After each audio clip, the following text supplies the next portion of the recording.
আদ্দিন হাসপাতালকে দেয়া কারণ দর্শানো নোটিশের জবাবে সরকার সন্তুষ্ট না হলে আইন অনুযায়ী ব্যবস্থা নেওয়া হবে বলে জানিয়েছেন স্বাস্থ্যমন্ত্রী। তবে হাসপাতালটির আইনজীবীদের দাবি, লাইসেন্স বাতিলের নোটিশ বেআইনি। শিশু মৃত্যুর ঘটনায় দায়িত্বে অবহেলার জন্য 2 জনকে সাময়িক বরখাস্তের কথা জানান তিনি। দেশজুড়ে আলোচিত ও মর্মান্তিক এক ঘটনা, রাজধানীর মগবাজারে আদ্দিন হাসপাতালে 6 নবজাতকের মৃত্যু। যা নিয়ে স্বাস্থ্য অধিদপ্তরের তদন্ত প্রতিবেদনে উঠে আসে হাসপাতালটির নানা অব্যবস্থাপনার চিত্র। এমন বাস্তবতায় নিজেদের পক্ষে বিভিন্ন যুক্তি তুলে ধরছে হাসপাতালটি। কর্তৃপক্ষের নিয়োগ করা আইনজীবী শনিবার সংবাদ সম্মেলনে জানান, ক্ষতিপূরণ দেয়া হবে ভুক্তভোগী পরিবারগুলোকে।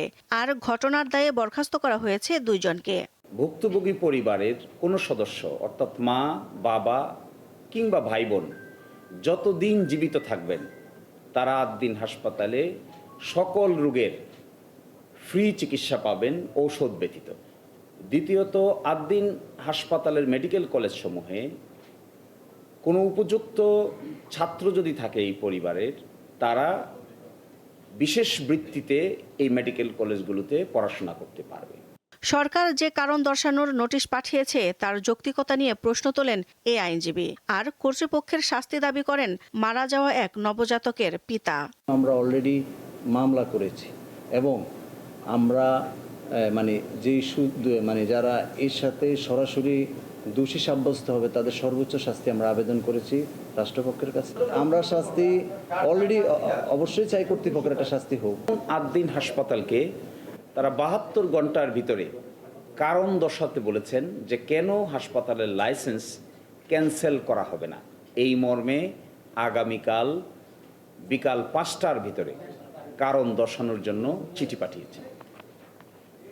ওটা যেহেতু একটা লিগ্যাল প্রসেস, এটি হাসপাতাল কর্তৃপক্ষ লিগ্যালি মোকাবেলা করবে।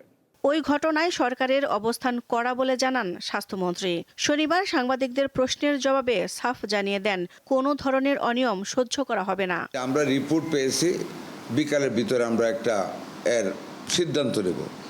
আমরা আইনানুগভাবে সকল দিক বিবেচনা করে গতকাল বিকালে তাদের অফিসে আমরা নোটিশটা নিয়েছি।